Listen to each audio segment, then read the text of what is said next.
Sir ನಮಸ್ಕಾರ, ಎಲ್ರಿಗೂ ನಮಸ್ತೆ. ಇದೊಂದು ಮೆಟ್ಲಿಂಗ್ ರಸ್ತೆ. ಈ ಒಂದು ಮೆಟ್ಲಿಂಗ್ ರಸ್ತೆ ಹಳ್ಳಿಯಿಂದ ಒಂದು ಅರ್ಧ ಕಿಲೋಮೀಟರ್ಷ್ಟು ಅಂತರ ಆಗುತ್ತೆ.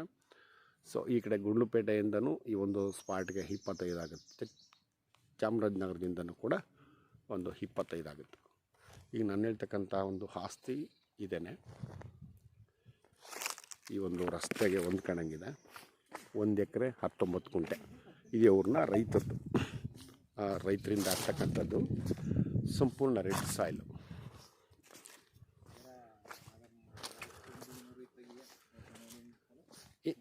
ನಿಮ್ಮೂರು ಒಂದು ಅರ್ಧ ಕಿಲೋಮೀಟ್ರ್ ಆಗುತ್ತಾ? ಇನ್ನು ನಿಮ್ಮೂರು ಎಷ್ಟು ದೂರ ಆಯ್ತದೆ?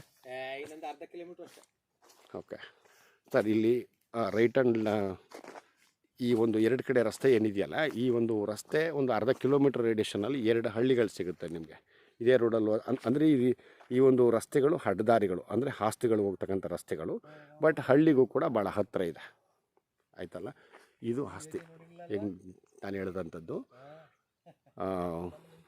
ಸಂಪೂರ್ಣ ರೆಡ್ ಸಾಯಿಲು, ಒಂದು ಚಮಚಟ್ಟವಾಗಿದೆ. ಆ ಹಿಂಭಾಗಕ್ಕೆ ಎಬ್ಬೇವು ಇದೆ ನೋಡಿ ಒಬ್ರದ್ದು, ಅದೇ ಹೆಂಡು. ಅಲ್ಲಿಂದ ಈಚೆಗೆ ಈ ಕಡೆ ಪಕ್ಕದ ಜಮೀನು ಒಂದು 10-12 ವರ್ಷಗಳ ಹಿಂದೆ ಒಬ್ರಿಗೆ ಆಗಿರೋದು, ಒಂದು 6 ಚಿಲ್ಲರೆ ಎಕರೆ. ಅಂದರೆ ಇದೇ ಊರಿನ ರೈತರಿಂದ ಒಬ್ರಿಗೆ ಆಗಿರ್ತಕ್ಕಂಥದ್ದು.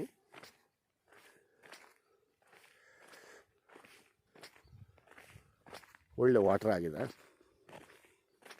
ಇವರು ಹೋಗ್ತಾ ಬರ್ತಿದ್ದಾರೆ.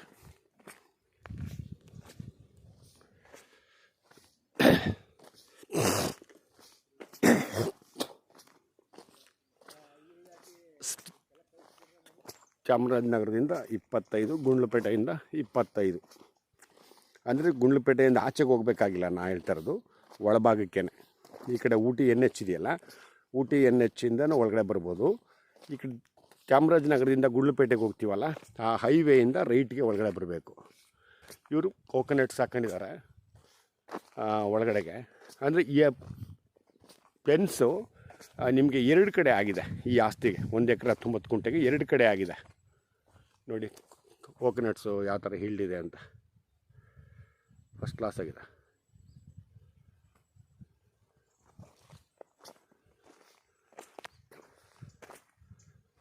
ಇನ್ನೊಂದು ಅರ್ಧ ಕಿಲೋಮೀಟ್ರ್ ಅಂತರದಲ್ಲಿ ಈ ಕಡೆ ಒಂದು ಹಳ್ಳಿ ಸಿಗುತ್ತೆ, ಆ ಹಿಂಭಾಗಕ್ಕೆ ಒಂದು ಹಳ್ಳಿ ಸಿಗುತ್ತೆ. ಅಣ್ಣ ತಗೊಂಬಂದ್ಬಿಡಿ.